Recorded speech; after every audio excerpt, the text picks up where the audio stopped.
prova subito il numero 11 del COD sulla ripresa del gioco, si distende Grimaldi e para.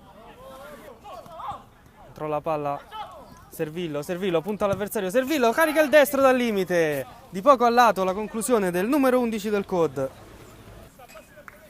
E ancora Roma in possesso palla, ma recupera palla Servillo, che gioca al centro per Fagioli, scambiano i due, ancora Servillo al limite dell'area, entra in area, prova il destro e conclusione che termina di poco a lato della porta, difesa da Grimaldi.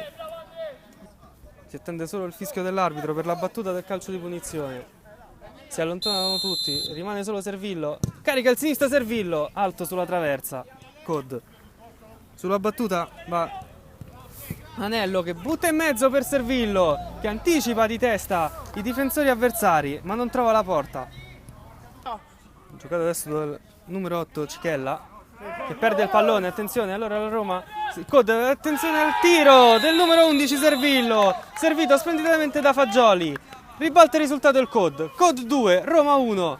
In area al limite, pallone giocato corto per Fagioli, cross in area per Servillo, colpo di testa a pallonetto e c'è il gol del numero 11 Servillo. COD 3, Roma 1. Il pallonetto di testa delizioso di Servillo, doppietta per il numero 11 in maglia nera della formazione giallorossa, azione che riprende per il COD con Manozzi che lancia lungo per Servillo, difende palla Servillo, si gira, poi se la porta sul destro, Servillo, il gol del 4-3 del COD, ha segnato Servillo.